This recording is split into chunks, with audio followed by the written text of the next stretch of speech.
Hello, I'm Angie. Do you believe that something fundamental has changed in Britain over the past 40 years? And it's affected our financial and economic well-being in this country. When I'm talking about financial well-being, I'm talking about the everyday person in the street.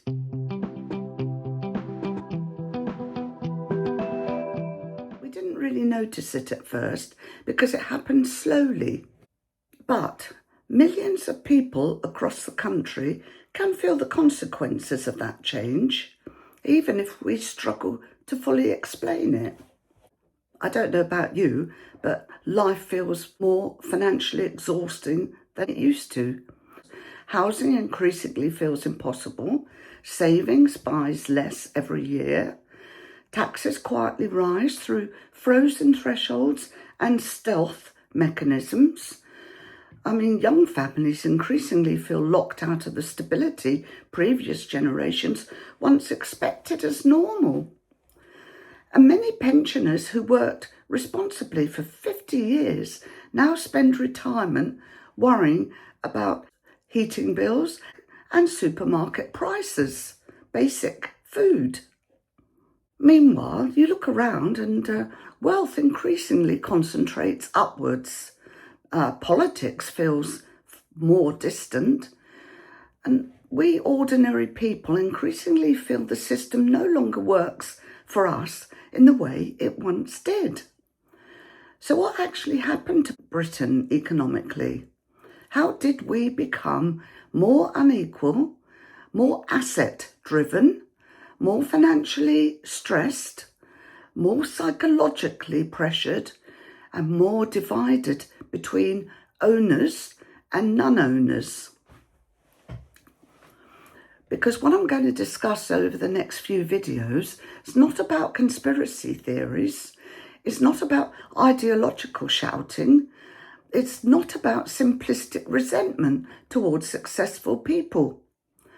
It's a calm investigation into economics, wealth distribution, neoliberalism, globalization, financialization, inherited wealth, political power, asset inflation, trickle-down economics, do you remember that phrase? And the economic systems that gradually reshaped Britain over the last 40 years. Because beneath all that political noise, there is a deeper story. It's a story about how Britain gradually shifted from a production and community economy towards a finance and asset economy. And that transition changed almost everything. At the centre of this series is one huge question. Did Britain gradually stop rewarding productive labour and start rewarding ownership instead? Because for much of the 20th century, many ordinary people believed if they worked hard, saved carefully and behaved responsibly, life would slowly become more secure. But increasingly, that social contract feels broken. Today, many people feel permanently financially stretched, burdened by debt, overwhelmed by complexity, anxious about their retirement, locked out of ownership. How much does the ordinary everyday man own these days compared to the super wealthy? And we feel disconnected from institutions that once felt stable and were our support. Meanwhile, those who already owned property, assets, investments, businesses, or financial influence have often seen and are seeing their wealth rise dramatically. And this is where many of the tensions in modern Britain began. And the big question is, were the events of the collapse in 2008, it's the time when one of the biggest turning points in this country came in that year, 2008. We saw the global financial crisis. Because after the banking system nearly collapsed, Britain entered a completely different economic era. Interest rates were pushed close to zero, and the Bank of England created hundreds of billions of pounds through a policy called Quantitative Easing, often shortened to QE. The intention was to stabilise the financial system, but one of the consequences was enormous asset inflation.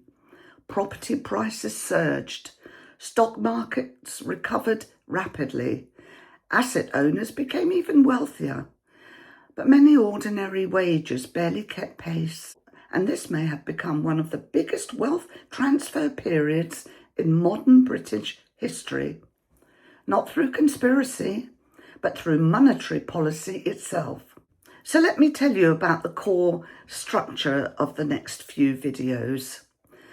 We are going to investigate several major economic shifts that transformed Britain. By understanding where these shifts and changes came from, we may be able to understand how to reset it in our favour. We'll begin this series of videos with the growing political wealth question, and this will be published alongside the introduction.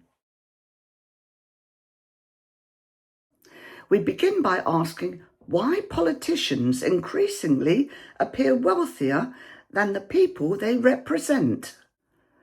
This episode investigates political salaries, media monetisation, professionalisation, property wealth, and why trust in politics weakened.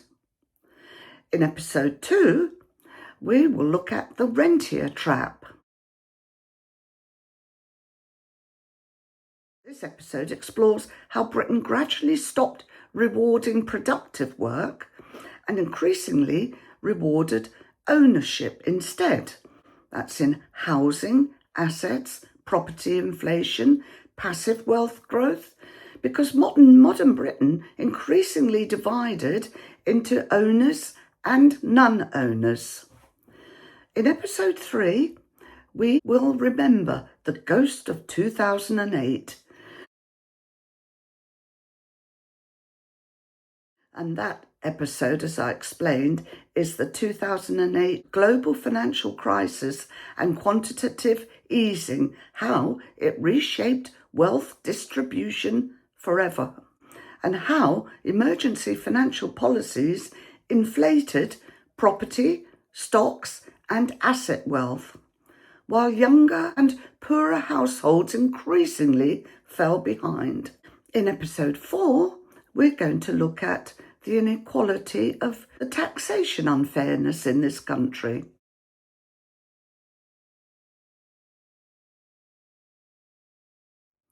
Why do governments often seem unable, or unwilling at least, to heavily tax modern wealth? In episode 5, we're going to have a look at inequality from the inherited horizon.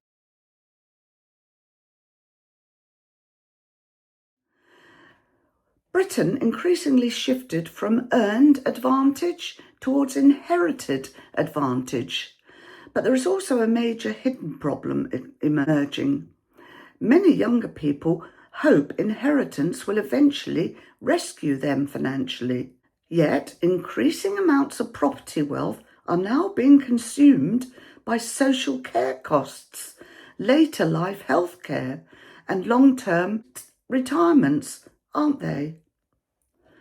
This episode will explore the coming inheritance bottleneck.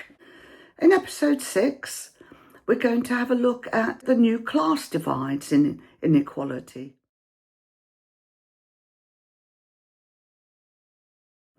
And that's really interesting. It's about a new professional elite emerging in modern Britain. They're highly educated, highly networked, institutionally connected, often concentrated around finance, law, consultancy, media, technology, and political advisory systems. And we see many of those becoming politicians too. They're not aristocratic in the old sense, but highly influential economically and culturally. In episode 7, we're going to have a look at the great squeeze on public spending. It's something that we people feel every day, but we rarely fully connect it together. Governments have severely weakened Britain's local infrastructure. Libraries closed, youth centres disappeared, parks deteriorating, council services shrinking. Meanwhile, council tax hasn't gone down, it's kept rising. Ordinary people increasingly paid more council tax while receiving less back from the local state. And many costs that were once socially shared became privately carried by individuals instead.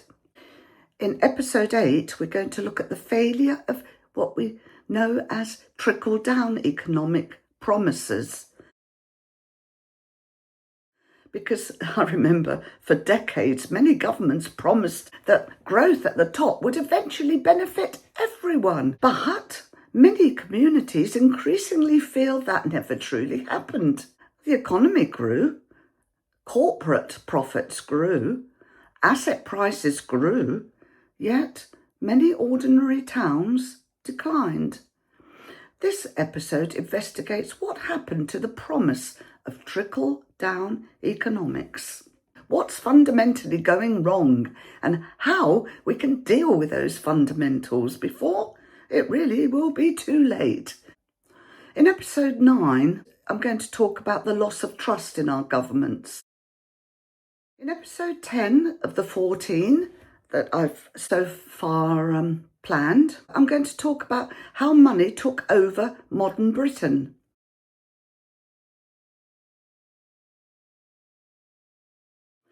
And this may become one of the most important episodes in the entire series, because homes became investment vehicles, universities became debt systems, pensions became market products, healthcare increasingly commercialised, who can afford to pay for it?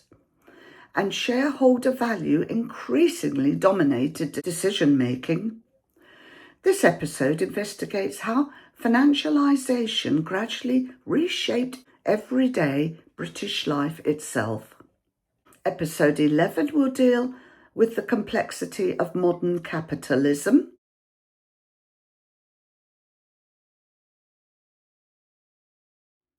Because modern financial stress is not only about income, it's also about complexity, endless admin, digital systems, insecure work, debt, and constant psychological pressure.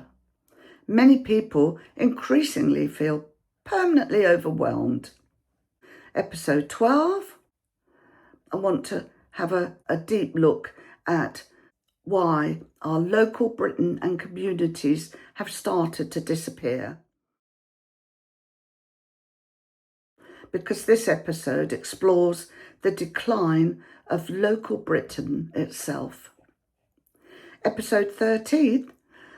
Now, I can't give you all the reasons as to why we're in the situation we're in without looking at modern day life solutions and how we can steer our country towards a more human economy. So in this episode, the series begins turning towards solutions. What kind of economy actually creates stability, dignity, stronger communities, affordable housing, meaningful work, and psychological well-being? Because GDP growth and human flourishing are not always the same thing. Episode 14, how we can rebuild the contract, the biggest question of all. How do we rebuild trust between ordinary people, institutions, politics, and the economy itself? not through extremism, no, not through simplistic slogans, but through serious long-term structural thinking. Because perhaps the deepest question underneath the entire series is this: how do we build a version of modern Britain that feels fairer, calmer, more stable, more affordable, and more connected to ordinary human life again? This series is not about telling people what to think. It is about calmly understanding what changed, why it changed, who benefited, who struggled, and what kind of future might genuinely improve life for ordinary people again.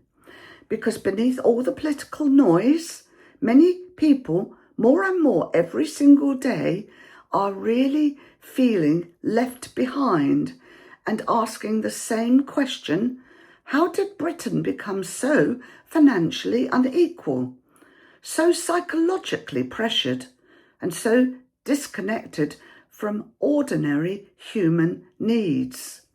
Because understanding those changes carefully is the first step towards building something better. I would genuinely love you to join me on this journey so we can make the changes we need to make together. We really cannot afford to wait for others to do it. Start today simply by joining me in the comments below. What economic change do you think transformed Britain most deeply over the last 40 years? And what kind of country do you think we should now be trying to build? Thank you very much for watching, and I'll see you again in the first full investigation, episode 1, the political wealth question. It's just gone live. Bye for now.